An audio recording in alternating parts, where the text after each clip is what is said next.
Hindi ka pwedeng umalis ng Istanbul na hindi ka nakakapag-shopping kasi napakaraming magagandang mabibili rito.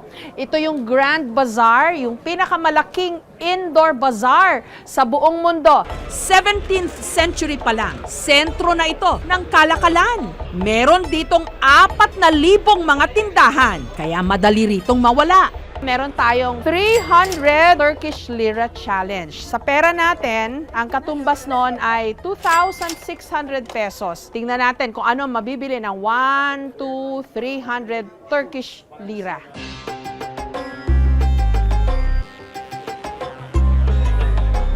Heto tip sa amin. Dapat daw marunong kang tumawad. Kasi pag nakita nila turista ka, automatic 50% yung markup. So, 50% ka rin tumawad. Hi, good morning. Heto mga traditional na Turkish treats. Katulad ng tsaa, coffee, baklava, Turkish delights. Ito kinalakhan natin, di ba? Nougat, nalala nyo nung araw. Iniwan nila para matikman natin ito.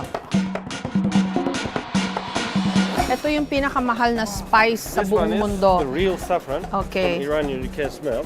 Now I'm going to show you Ginagamit sa paella. together. 51 lira, 50 lira. Oh, you're on camera.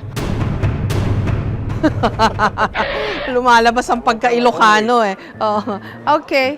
So, 45, okay. Salamat.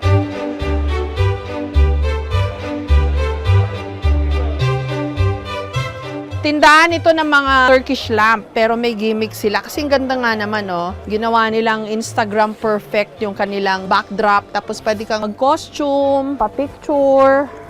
Kanya-kanya lang talagang sales gimmick eh. Philippines, yeah. This is a Turkish traditional dress. During the Ottoman Empire. Tayo na may backdrop. Shining, shimmering, splendid.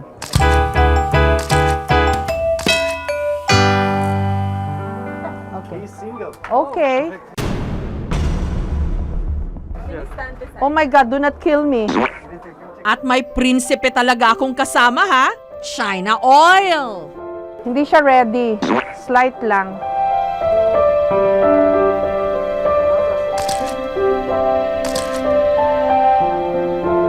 $50. Actually, para magpa-picture. 30 lira. Nagtawaran na kami. Okay. Give me 20. No, you give me 20. Pati mga kakaibang tsaa, meron dito. Aphrodisiac para sa mga babae. Viagra tea. Parang mas predominant yung amoy ng bulaklak.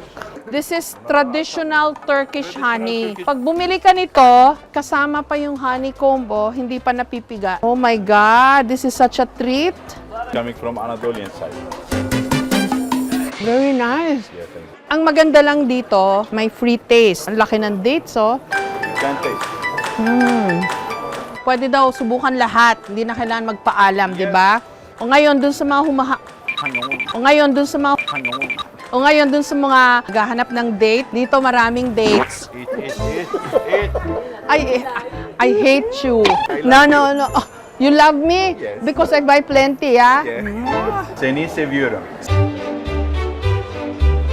So, ito yung slippers na famous. In small towns and the villages, bright for henna night. Hindi na raw masyadong ginagamit. Ginagawa na lang nila ito for tourists. Oh, can I see those for belly dancing? Oh my God! Itong buong floor, walang laman, kundi yung mga costume na pang belly dancing. Kasi nga, uso pa rin sa kanila. Centuries ago, we adapted this entertainment for rich people in Ottoman time before. Now it become part of our entertainment. What is this called? Knife. Oh my God, this is a gun? Traditional Turkish gun. Ang sabi ko, di umano. Ang sabi ko, unang iginigisa ang bawang, sunod ang sibuyas at kamatis. Ito, oh my God, it's heavy. Lampara ni Aladdin, made of brass. Diba may kasabihan, himas-himasin mo raw ng 3 beses para lumabas yung genie. Expensive. I like this. Last price. 85. 80, 80. oh, 70. 70. Deal. 70. Okay. Okay. Recap ng mga nabili natin. Meron tayong lampara ni Aladdin, honey, chinelas, nougat, pistachio na may sesame seeds, at syempre, ang walang kamatayang ref magnets. 300 Turkish lira yung pera natin kanina, di ba? Meron natira na 45, yun ang savings natin. Masayang mag-shopping dito kasi exciting yung tawaran. Mga kapuso, kung nagustuhan nyo po ang videong ito, subscribe na sa GMA Public Affairs YouTube channel. And don't forget to hit the bell button for our latest updates.